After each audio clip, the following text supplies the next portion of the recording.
तन मन इंद्रियों का जाल, ये महाराज का विषय है। शिकायत लेके आते हैं मेरे पास कि बाबा जी मोर शरीर में बड़ा तकलीफ है, दर्द है, पीड़ा है। मोर घर के मन कहना नहीं मत, मोर घर के गाय बछरू मर जाते, बीमार पड़ जाते, गाय दूध नहीं देवे, मोर लड़का ठीक से नहीं पढ़े, बहुत खेलते कूदते, कहना नहीं माने, बहुत प्रकार के मोर केस अदालत चलते, पड़ोसी बन मोर वो बहुत दुश्मनी करे। ये नाना प्रकार का प्रसंग लेकर के मेरे पास आते हैं। तो उसके लिए मैं एक भजन लिखा। क्या भजन है भाई?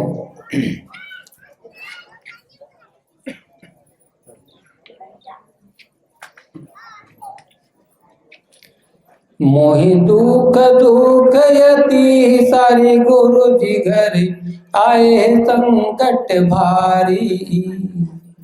मोहि दुख दुख यति सारी, गुरु जी घर आए संकट भारी। दुख आए संकट भारी, गुरु जी घर आए संकट भारी। मोहि दुख दुख मोहि दुख दुख यति सारी, गुरु जी घर आए संकट भारी। क्या जानू घर होए बर्बादी, क्या जानू घर होए बर्बादी। तन मन दुखिया हम हो गए आदि, तन मन दुखिया हम हो गए आदि। अब मन मति मोरा हरि गुरु जी, अब मन मति मोरा हरि गुरु जी घर आए संकट भारी। अब मन मति मोरा हरि गुरु जी घर आए संकट भारी।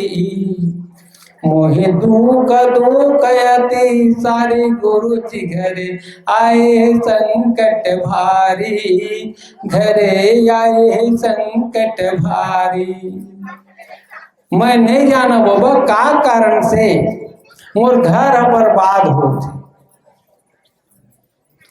ये तन के दुख, ये मन के दुख रात दिन मोला सता दे।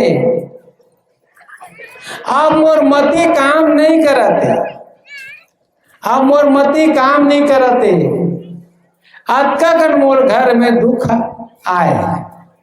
आओ का कहते, माता पिता मोरा राह न आवे, माता पिता मोरा राह न आवे।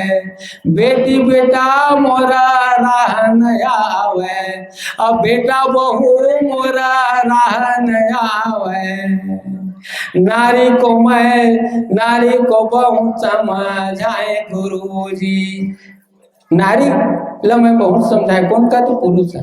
नारी को बहुत समझाए गुरुजी, पति को बहुत समझाए गुरुजी। नारी शिकायत करते कि मोर पति के कारण मैं दुखी हूँ, और पत्नी समझाते मोर पति के कारण मैं दुखी हूँ।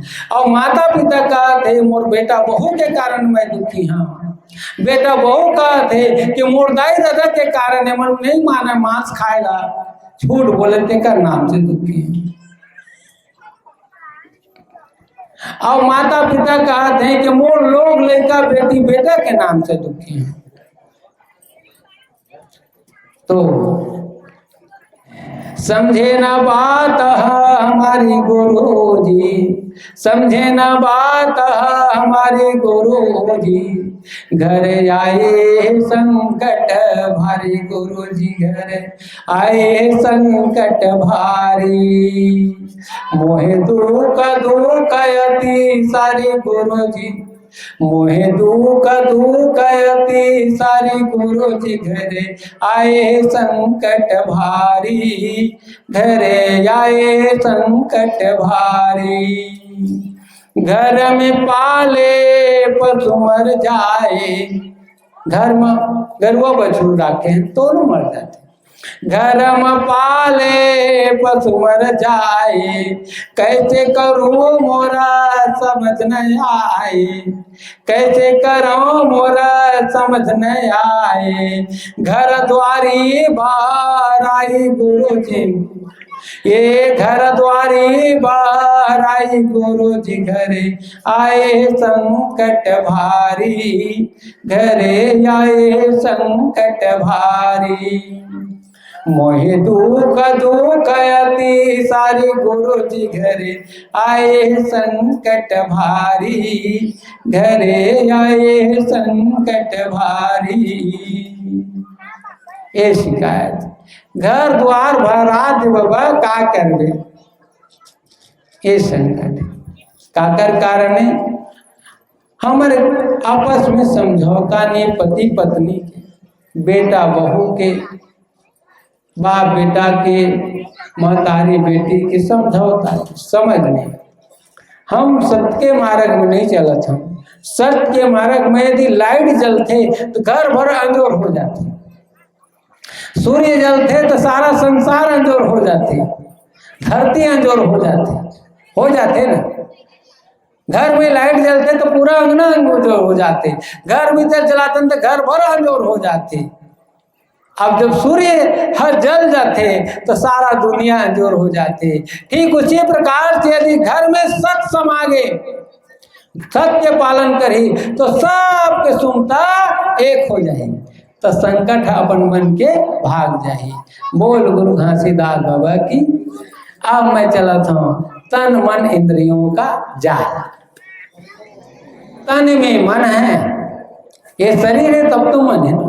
तन में मन है और मन इंद्रियों का जाल है, जो गुप्त दिखाई नहीं देने वाले मन से ही इंद्रियों की शाखाएं निकल करके कार्य करती हैं। जिस कर्म इंद्रियों में मन जाकर बैठता है तो इंद्रियां सक्रिय हो जाती हैं, साथ ही क्रिया से इंद्रियां ज्ञान का अनुभव होता है।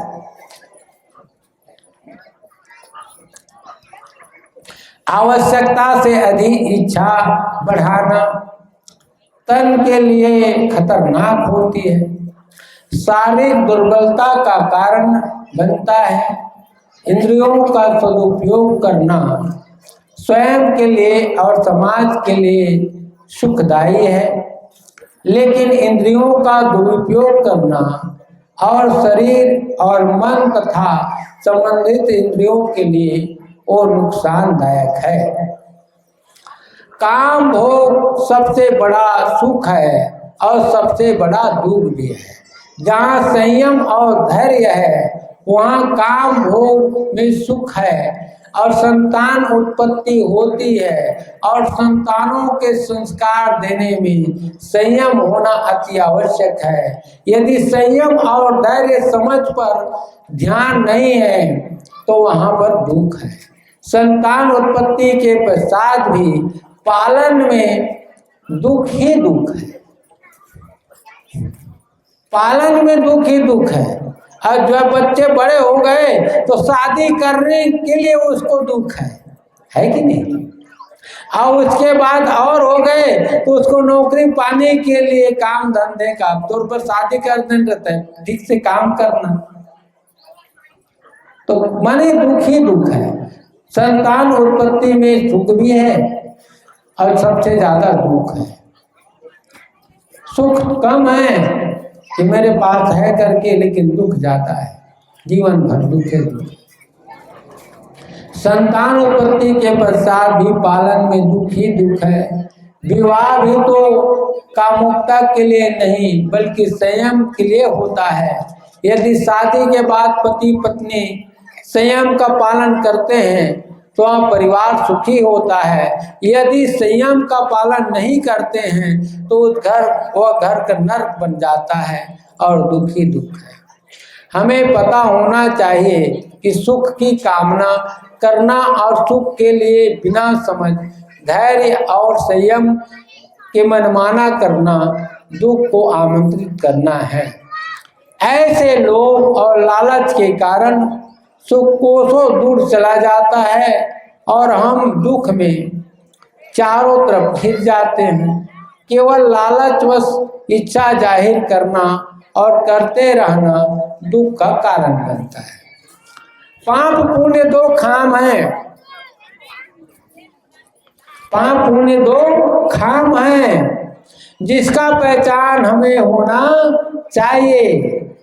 जब तक पाप पुण्य का पहचान नहीं करोगे तब तक दुख सुख के चक्रव्यूह में फंसे रहो। दुख और सुख भी दो खाम है, लाभ और हानि भी दो खाम है, स्त्री और पुरुष भी दो खाम है। कल मैं बताया था इसको। ये दुनिया दो खाम है, इसका नाम ही दुनिया है ना। दुनिया का मतलब दो। ये जो गुरु घासीदास ने बड़े सोच समझ करके बनाया, इस खाम को स्थापित किया कि ये दुनिया है और दुनिया का नाम दो है तो दो खाम है। और उसका कहना था कि दोनों काम यदि सादा हो जाए और दोनों काम में सादा का झंडा लहरा जाए तो आदमी अपने घर में रह करके भी सतलोक में रह रहा है। हाँ, उसका घर सतलोक समान हो जाता है। यदि घर में एक खाम में सादा झंडा, एक खाम में लाल या काला झंडा हो गया तो घर जो है नरक बन जाता है, हो जाता है। तो वही दो खाम है। इसीलिए मैं कह रहा हूं लोभ लालच और इच्छा का मुक्तय ठीक उसी प्रकार से पुण्य का मुख्य कारण है संयम, धैर्य, सावधानी, संतुष्टि और संतोष। सुख दुख हमारी कामनाओं और इच्छाओं के कारण होती है, जिनकी संख्या जितना अधिक होगी वैसे ही सुख और दुख होता रहेगा। आवश्यकता से अधिक इच्छा मत बढ़ाओ। तुम्हारे पास जितनी क्षमता है उतनी इच्छा और आवश्यकता पर मन लगाकर काम करो। हमारी इच्छा का पहचान इंद्रियों को साधने के लिए होना चाहिए। हमारे शरीर के इंद्रियां कौन कौन से हैं? अब इस पर मैं जाऊंगा तो केवल हम इंद्रिय विचार में ही चले जाएंगे, लेकिन इंद्रिय मैं साफ बता देता हूँ कि इंद्रिय जो है हमारे 5 हैं। 5 कर्म इंद्रिय है और 5 ज्ञान इंद्रिय है। तो 5 के माने कर्म इंद्रिय में पहला तो हम जो देख रहे हैं आपको, वो पहला इंद्रिय है। तो उसके लिए भजन है, सुनाऊंगा। अब कितना भजन सुनाओ, सबके लिए भजन तो है, कितना सुनाऊंगा। हम अपने कर्म इंद्रियों को जितना बाहर मन के प्रभाव से ले जाते हैं, बाहर मन को प्रभाव से ले जाते हैं, जैसे खान पान, देखने सुनने, स्वाद और स्पर्श के लिए, उतने ही हम विचलित हो जाते हैं। यदि हम समझ और संयम पूर्वक भीतर में इसकी चिंतन और विचार करते हैं तो हम भीतर से संतुष्ट होते हैं। यह सत्य का मार्ग है। हम बाहर से दिखावटी रूप से नहीं बल्कि भीतर से संतुष्ट रहें, यही सच्चा मार्ग है। आपके जन्म से आज तक आपने देखा है, आज तक देखा है कि सूर्य उदय होता है और अस्त हो जाता है, चाहे सृष्टि हो या प्रलय हो, अपना कार्य नहीं बदलता। ठीक उसी प्रकार से संतों का मार्ग होना चाहिए। चाहे जो भी स्थिति परिस्थिति, संकट सुख या दुख समय आ जाए, अपना सच्चाई का मार्ग नहीं बदलना चाहिए। आदमी इतना लालची और स्वार्थी है कि खाने पीने के लिए, अपने किसी काम के लिए, स्वार्थ वाली काम के लिए, विषय वासना के लिए, रीति रिवाज और परंपरा का पालन करने के लिए बिना विलंब के अपना मार्ग बदल देते हैं। पता नहीं चलना उसे कि मैंने संकल्प लिया हूँ कि संतान में, सत्संग में मैं अपना मार्ग किसी भी स्थिति परिस्थिति में नहीं बदलूंगा। आदमी अपनी मान्यता को जो आप किसी से उधार लिए हो अर्थात सीखे हो, उसे इतनी गंभीरता से ले रहे हो कि वह मान्यता देवी देवता और भगवान का आपने ही बनाया है। पता नहीं कब आपको अपनी प्रतिज्ञा याद आएगी, प्राकृतिक नियम कब समझ में आएगा, यह आपके ऊपर है। इसे आप ही संभाल सकते हैं, समझ सकते हैं। तो मैं इंद्रियों की ओर आया। कान, नाक, जीभ, नाक और चमड़ी, ये 5 हमारे कर्मेंद्रियां हैं। तो आँख से हम देखते हैं, तो देखने के लिए हम क्या देखें? सबको समान रूप से देखें, किसी को पांव दृष्टि से देखें, किसी चीज को मोह के दृष्टि से देखें, किसी को लालच के दृष्टि से देखें, या किसी को क्रोध के दृष्टि से देखें। किस दृष्टि से देखें, ये आपके ऊपर है कि हमारा जो इंद्रिय है उसमें उसका उपयोग हम कैसे करें, किस रूप में देखें, ये अपने ऊपर है। तो यही है, यह तन मन इंद्रियों का जाल है। इसमें 5 जो कर्मेंद्रिय है और 5 ज्ञान इंद्रिय है। कर्मेंद्रिय का मतलब जो काम करने वाला है, काम करने वाले 5, और उससे जो हम पाते हैं, जैसे आंख है तो आंख से देखा जाता है, आंख से कोई सुनता नहीं है। कान है तो कान से कोई देखता नहीं, बल्कि क्या करता है, सुनता है। जीभ है, जीभ से हम क्या करते हैं, स्वाद लेते हैं, लेकिन सूंघते नहीं है। जीभ से कभी देखते नहीं है। तो सबका अलग अलग काम है। ये चमड़ी है, चमड़ी जो है स्पर्श करता है, तो हमें पता चल जाता है तो किसको स्पर्श करना है, किसको स्पर्श नहीं करना है। देखना है तो सत्य के देखना है, झूठ को देखना है, ये निर्णय करना है। सुनना है तो किसका क्या सुनना है, किसको नहीं सुनना है, ये करना है। इसी प्रकार से सूंघना है तो हमको दुर्गंध चाहिए कि सुगंध चाहिए। दारू पीने वाले को सुगंध चाहिए कि दुर्गंध चाहिए? दारू पीने वाले को, गांजा पीने वाले को सुगंध चाहिए कि दुर्गंध चाहिए? सुगंध चाहिए। अरे उसको दुर्गंध चाहिए, उसको वही अच्छा लगता है? तो वही है, सुअर को सुगंध पसंद नहीं है क्या? उसको ढील दो तो कहाँ जाएगा? नाली में, क्योंकि उसको वो जगह अच्छा लगता है। तो जो शराब पीता है उसको शराब काटा अच्छा लगता है, शराब पीना अच्छा लगता है, चोर को चोरी करना अच्छा लगता है। ये है उसका सदुपयोग करना। अब इस पीरियड में कुछ आप लोग 1 घंटा आधा घंटा तक अपना आपसी चर्चा कर लो।